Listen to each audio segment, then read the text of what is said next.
Hello, everyone. This is Alba Pardo, and this is Women in Action Sports Network Conversation Space. Today is a bit of a extra bonus episode, a bit of a special one, as I received an email yesterday from Julia Sosnovska, the media and communications manager for Don't Take Fake and Double Triple Fest, the Ukrainian skateboard, snowboard, and free ski festival that happens since 2019 in Kiev.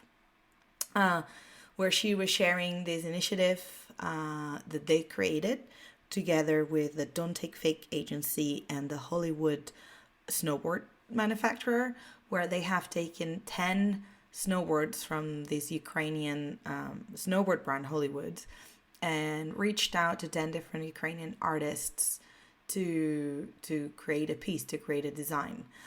What they're doing now with these 10 pieces for the duration of this week and this week only is auction them online through the Double Triple Fest Instagram channel. So all the money that they can raise from this silent auction will be 100% donated to the recovery or the psychological recovery of the Ukrainian soldiers. So I thought this was a very good opportunity to jump on a call, small, short conversation with Julia to ask about, first of all, this initiative and this auction, to promote it, help them promote it and spread the word, but also to understand what the situation right now for an agency that organizes action sports events and promotes urban and sports culture. So without any further ado, let's jump into this very short but important conversation with Julia Sosnovska. Hello, Julia. Thank you so much for joining us today. It's a bit of a special episode, this one. You reached out yesterday just to share the news about this auction you're doing, snowboarding, with snowboards that have been painted with artists to support the psychological recovery of the Ukrainian troops. But first of all, let's start from the beginning. Please, how are you holding up? Thanks, Alba, for invitation.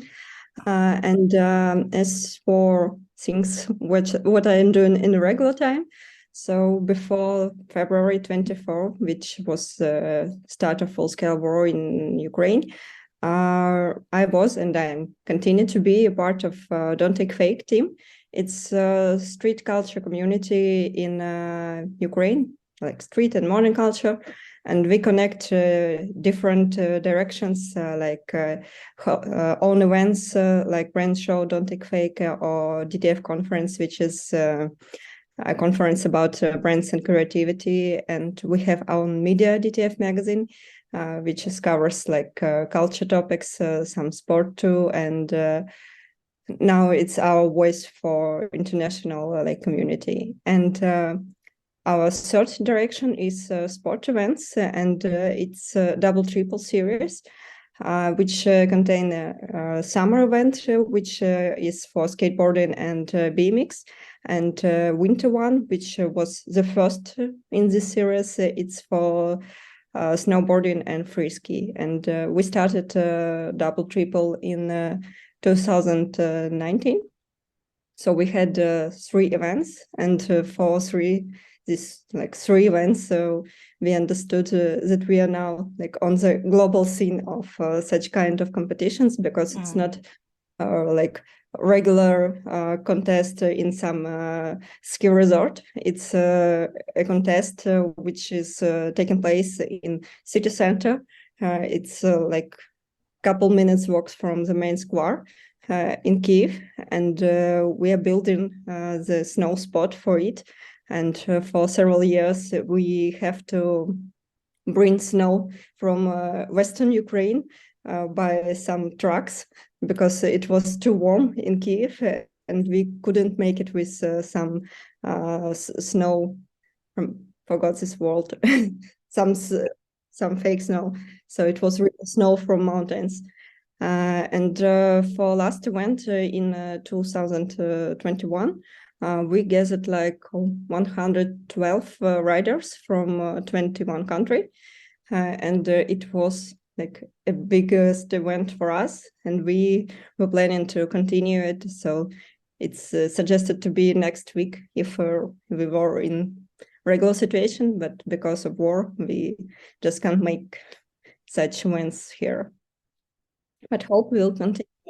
Yeah, I mean, I have so many questions, of course. But let's start at the beginning, even before war topic, about the community and the scene of snowboarding, skateboarding, free skiing in Ukraine. What's it like?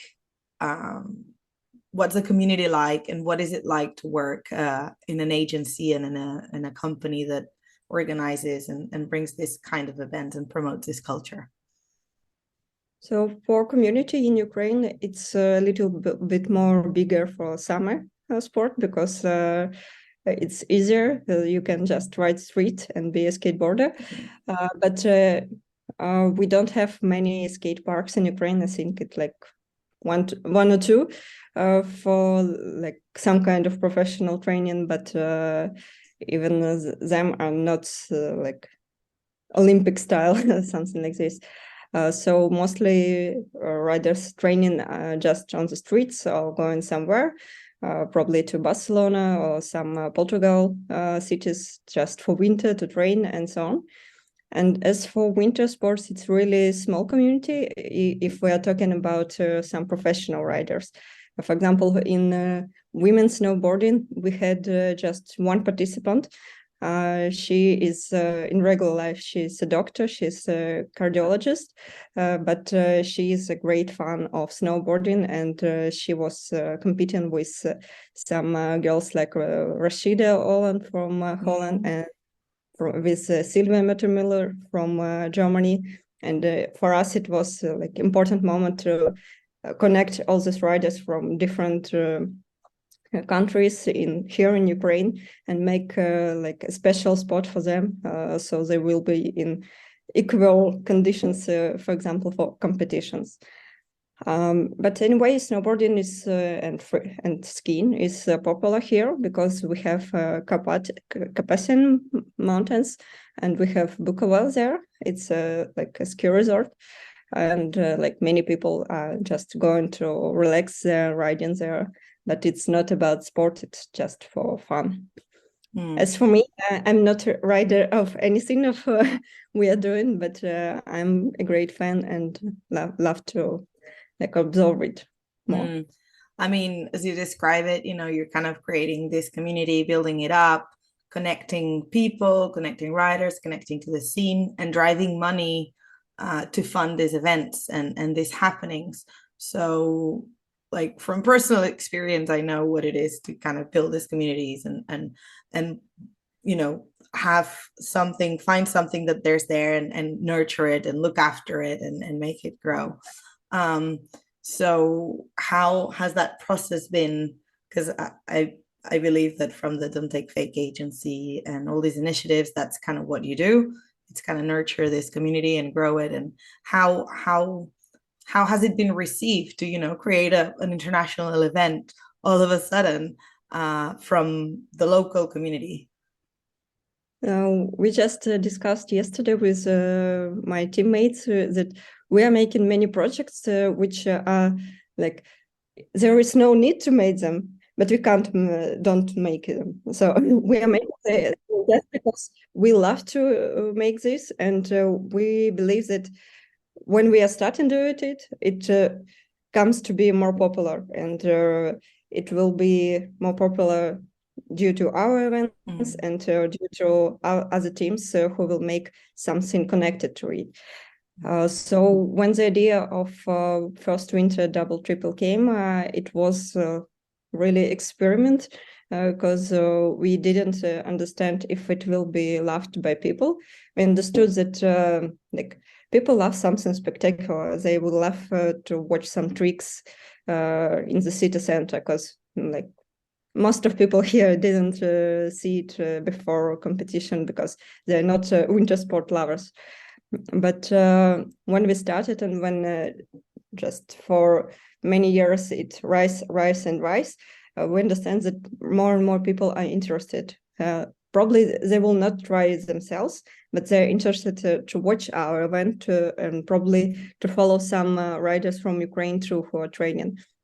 Because we have some really talented ones who are just teenagers now. So, for example, Dmitro Luchkin, he's training now, I think, in Austria, but probably somewhere else in Europe. And he was competing with world-class athletes, and he was one of the winners. So for us, it's a big level, and we understand doing right thing. But anyway, it's still hard to make it to realize it, because you understand that this kind of sports, it's not football or box or even gymnastics, which are really popular in Ukraine. So not many sponsors are ready to support it. And when it was the first time, it was really hard to explain why is it important, why they should make some support and give some money to realize it. But for next event, sometimes it was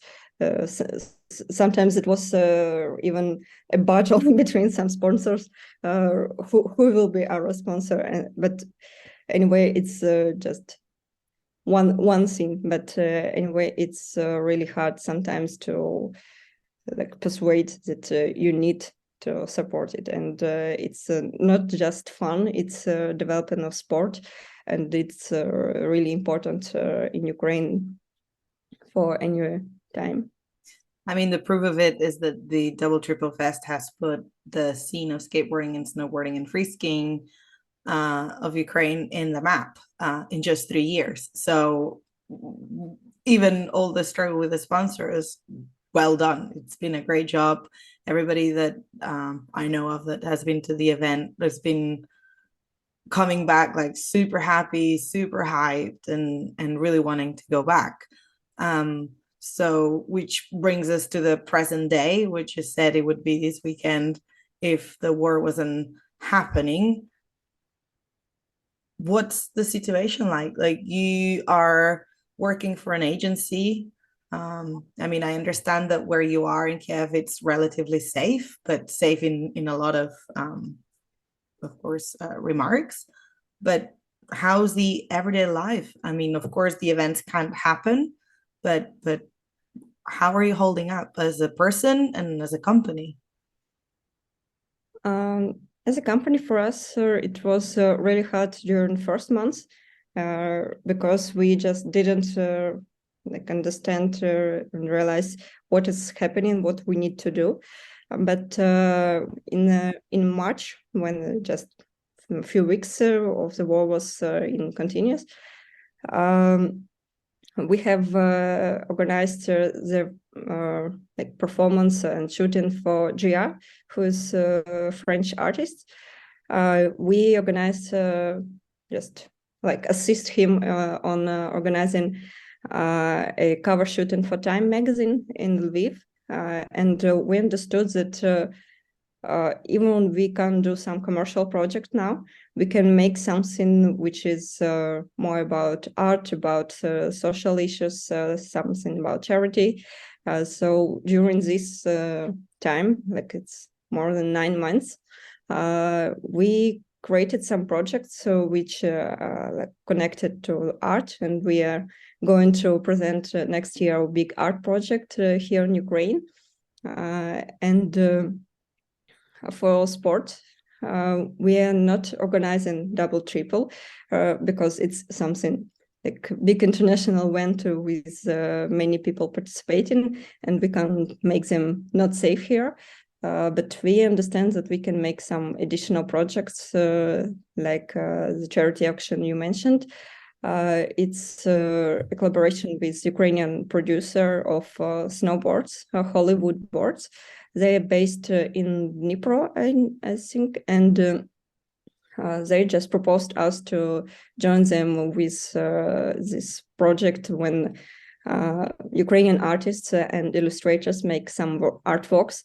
to be placed on snowboards, and we can then sell them like in art objects or sport objects if anyone likes to use it, not only just art, and to organize a charity auction. So we started to work on it in summer, and it took some time to collect all, to produce some desks, and then to invite artists, and then to have some time for their work and to finish producing these boards. And like this week, we started online auction on our Instagram of Double Triple, and anyone from all over the world can join it and to make their bet and win and buy this snowboard, and to support psychological recovery of soldiers who were wounded during these war actions this year. It's for 100 militarians who are now staying in hospitals, and it will take some 3 days course for them to a little bit rehabilitate their psychology. So just to recap, so our listeners can maybe participate in this silent auction that's happening on the Double Triple Instagram account. Is that right? You've posted 10 different boards, so pictures of 10 different boards that have been produced with the Ukrainian snowboard manufacturer Hollywood, sorry, that's right, Hollywood, with 10 different Ukrainian artists. So they created a one-of-a-kind piece, and now you're auctioning that off on the Instagram account, where people for the whole week, for the whole of this week, can submit their bids, and 100% of the profits will go to help the psychological recovery of the soldiers of Ukraine. Yeah, that's awesome. And how, or what else, I guess you kind of cut, sorry, let me recap that. As you were saying, you're trying to keep the agency or the company busy, the people busy, and refocusing all of these tools you have from maybe the more physical events and sports events and art events to something else you can do with all your skill set and all your resources. Is there anything else on the works that you would like to share with us? As I said, we are preparing one big project, but I can't announce it because it's not public announcer. It's not about sport, it's about art. But it's really interesting big project launched soon. I'll share it with you. Awesome. Another thing that I guess it's kind of like the elephant in the room is that, you know, from outside Ukraine, we all want to help and we don't know how. And lately I've been seeing all this campaigns, if you wish, or like underground campaigns of going after the money. So, and even now just checking the agency's Instagram account, the Don't Fake account, I can see that there's been airing of some of those, like, you know, Red Bull gives pudding wings, or the luxury brands as well, like such as Dior and so on, funding the war. So is that something that as an agency or as a creative agency, you know, you get political, but in the way that you're trying, that's kind of like the bit that you're trying to do, getting political in the sense of attacking the money that funds this war in a way? And so that's one part of the question. And the next question is how, from the outside of Ukraine and without, you know, being able to come there and help you fight, is this something we can contribute with? So for first question, is I understand right. So how we connect now political or some situation with our work and what we are sharing. Yeah. just from the first days when we started to work during the war, so we decided that we will share some information connected mostly to culture side, to fashion side, some brands and sports. So we are not sharing some information about battlefields because we are not professionals in it, and we don't have some information about some political decision like many meetings were made by president and ministers and some international organizations like United Nations and so on. So we are not following it because we understand there are many media around Ukraine and the world who will professionally speak about it and can make their best work. And from our side, we understand that our audience is active more in the culture side, in fashion and so on. So we understand that we need to follow this news and to share it, to show the position of different people who are connected to our spheres, some creative spheres, and to promote Ukrainian culture too, because we understand that if we'll not support Ukrainian designers now who are really doing hard work now here, who stayed here in Ukraine and producing some garment and some other products and present them in Europe. So we are supporting them. And if there are some Ukrainian brands that are not, who didn't go from Russia or just keeping working with Russians and even like have new employments from Russia, we also show this. So we are not hiding something to show just Ukrainians are all the best, but we show different sides, and we are trying to like share more about context, not about some decisions or some thoughts. So it's just following all events and explaining it to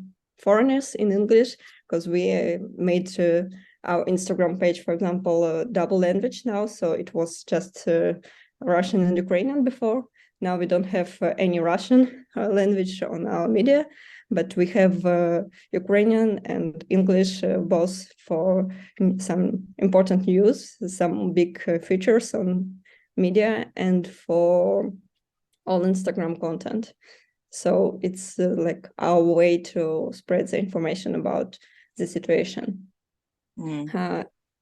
As I said, it's really important now to spread information. So even if people can't give money or give some physical support, it's totally okay, because we understand it's a really long time and people can't help like every day with sending charity and so on. So we understand that people can just spread some true information from Ukrainian media or some international media. And there are many Instagram channels now for some English language and some other language, including Spanish, about Ukraine and about like many things from history, culture, or for example, why some things are understandable in Europe, like Ukrainian and Russians are equal, but from Ukrainian side, we understand why it doesn't say like this. It's just because USSR, and when Russians were just keeping all nations under USSR and make everybody like Russian, but it's not right. And Ukrainians now explain more about Ukrainian culture and how it worked under Russian pressure. For example, this week it was 100 years since Shedrick. You know this song from Christmas songs. It's very famous, and it was written by Ukrainian composer Mykola Leontovich. And now it's like the most popular Christmas song all over the world, but it was written by Ukrainian, who was killed by Russians after like some weeks after he written this song. And for us, it's really important to share this side too, because we understand that our culture was like heavily attacked during many, many years. And now it's our chance to keep it and to show it to all the world. Right. So if we take that and we refocus it into our industry, what I'm hearing is, you know, from people that could be listening to this podcast and the Women in Action Sports Network and the action sports industry in general, if you need a designer, if you need a creative, if you want to commission some artist work, an agency to help you out in your current projects, maybe think about these companies, these artists, these designers and creatives that are in Ukraine and could be doing this work and helping you deliver your tasks, and at the same time you've been supporting the Ukrainian culture, the Ukrainian creations and legacy. So I think what you're explaining is it can be translated a bit in that way when it comes to our industry and things that we can actually actively do, and of course, you know, share truth information and check our sources on and on again.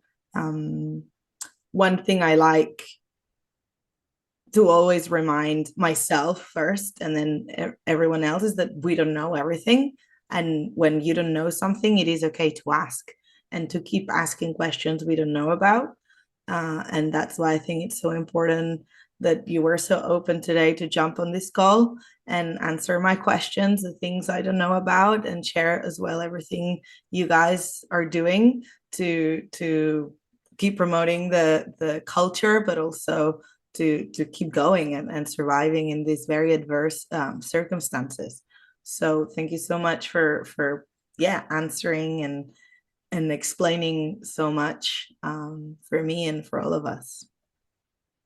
Thank you, and feel free to ask anything if you will have some difficulties in understanding something, because we really know that it's hard to understand other country, because even during this period, we understand we not know much about even Poland, which is our neighbor, and the same is with any country, so they like shouldn't know everything about Ukraine and like understand everything how it works here. But in this situation we have now, we just want to show the truthful way of what we are doing and how this country is built and what we are doing here and which differences we have. And that's why it's important to have this voice. And thank you. No, thank you. Just one last quick thing. Where could people follow you or follow all these channels or the Don't Take Fake? Is it mostly on Instagram, the Don't Take Fake account and double triple account? Yes. It's mostly for Instagram, and we have a website of Don't Take Fake. It's don'ttakefake.com. It has English version. And we also have Facebook, Twitter. All right, we'll share. I'll share all the links in the episode page so people can easily access it. And again, thank you so much. Thank you.